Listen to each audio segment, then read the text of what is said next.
قومی آواز کے ناظرین خوش آمدید۔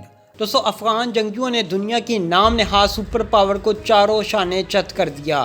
جنرل حمید گل کی پیشگوئی سچ ثابت ہوئی۔ حالیہ D G I S I general Faiz Hameed نے وہ انکشافات کر دیے کہ دنیا دیکھتی ہی رہ گئی۔ افغان جنگجو ایک سال نہیں بلکہ کابل سے چند گھنٹوں کی دوری پر رہ گئے۔ عبداللہ اور اشرف غنی کی چیخو پکار امریکی ایوانوں تک جا پہنچی۔ مفاد پرست امریکہ نے غنی اور مودی کو ایسا جھٹکا دیا کہ زندگی بھر یاد رکھیں گے۔ افغانستان میں اگلے چند روز میں کیا ہونے جا رہا ہے؟ تہلکہ خیز انکشافات نے ایشیائی خطہ پھر سے گرما دیا۔ دوستو، ویڈیو کی تفصیل میں آگے بڑھنے سے قبل اگر آپ نے قومی آواز کو ابھی تک سبسکرائب نہیں کیا تو اسے سبسکرائب اور بیل آئیکن پر کلک ضرور کریں، کیونکہ یہ میری اور آپ کی نہیں بلکہ پوری قوم کی آواز ہے۔ دوستو، مرحوم جنرل حمید گل نے کہا تھا کہ ایک دن آئے گا جب دنیا آئی ایس آئی کی طاقت کو جان لے گی، جب پوری دنیا میں یہ کہا جائے گا کہ آئی ایس آئی نے امریکہ کی مدد سے افغانستان میں روس کو شکست دے دی، اور پھر ایک دن آئے گا جب دنیا دیکھے گی کہ آئی ایس آئی نے امریکہ کی مدد سے ہی امریکہ کو افغانستان میں شکست دے دی ہے۔ حالیہ چند دنوں نے یہ بات سچ ثابت کر دی۔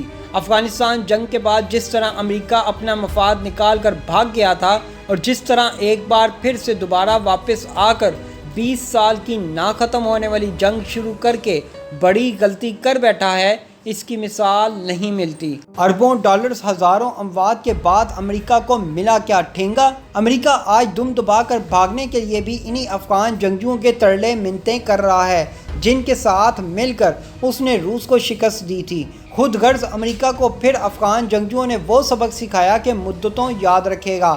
امریکہ کے صدر جو بائیڈن نے آتے ہی کہا تھا کہ ہم 11 ستمبر کو اپنے مشن کو اختتام پذیر کریں گے۔ افغان جنگجوؤں نے کہا کہ جاتے جاتے ہم تمہیں اپنے زخموں پر نمک چھڑکنے نہیں دیں گے، کیونکہ 11 ستمبر کا بہانہ بنا کر تم نے ہماری حکومت کے خلاف زور آزمائی کی تھی اور ہماری حکومت ختم کی تھی، اس لیے تاریخ بدل لو۔ اب امریکہ بہادر کے پسینے چھوٹے ہوئے ہیں اور اگلے چند روز میں اڑن چھو ہونے والا ہے۔ افغان جنگجو کتنے پاورفل ہو چکے، اس بات کا اندازہ اس سے لگایا جا سکتا ہے کہ پچھلے چند ہفتوں کے دوران کئی اضلاع طالبان فتح کر چکے ہیں۔ افغان فوجی سرنڈر کر رہے ہیں۔ بھارت بیک ڈور مافیا مانگ رہا ہے۔ وہی بھارتی میڈیا جو کہتا تھا کہ پاکستان کچھ نہیں، اب یہ کہہ رہا ہے کہ پاکستان سے بات چیت کر کے افغان جنگجوؤں کے ساتھ صلح کروائی جائے۔ افغان جنگجو کتنے طاقتور ہو چکے، اس کے بارے میں Pakistani D G I S I نے نیشنل سیکیورٹی کے ان کیمرہ اجلاس میں ہوشربا انکشافات کر دیے ہیں۔ پارلیمانی کمیٹی کے ان کیمرہ بریفنگ میں بتایا گیا کہ طالبان کابل سے 1 گھنٹے کے فاصلے پر پہنچ چکے ہیں۔ افغانستان کے متعدد اضلاع میں خانہ جنگی جاری ہے۔ افغان حکومت اور طالبان کی لڑائی سے بحرانی کیفیت پیدا ہونے کا خدشہ ہے۔ بڑی تعداد میں افغان مہاجرین پڑوسی ممالک کا رخ کر سکتے ہیں۔ اس اہم اجلاس میں D G I S I lieutenant general Faiz Hameed نے پارلیمانی کمیٹی کو سیکیورٹی، خارجی و داخلی صورتحال پر جامع بریفنگ دی۔ D G I S I نے پارلیمانی رہنماؤں کو افغانستان کی صورتحال پر بھی بریفنگ دی۔ ذرائع کے مطابق بریفنگ میں بتایا گیا کہ طالبان کابل سے صرف 1 گھنٹے کے فاصلے پر پہنچ چکے ہیں۔ افغانستان کے متعدد اضلاع میں خانہ جنگی اب بھی جاری ہے، جس میں ہر گزرتے دن کے ساتھ اضافہ ہوتا چلا جا رہا ہے۔ افغان حکومت اور طالبان کی لڑائی سے بحرانی کی کیفیت پیدا ہونے کا خدشہ ہے۔ دوستو، بریفنگ میں کہا گیا کہ بڑی تعداد میں افغان مہاجرین پڑوسی ممالک کا رخ کر سکتے ہیں۔ اس طرح پارلیمانی کمیٹی کے اجلاس میں سیاسی قیادت کو عالمی منظرنامے سے بھی آگاہ کیا گیا۔ پاک امریکہ اور پاک چین تعلقات اور خطے کی صورتحال پر بھی بریفنگ دی گئی۔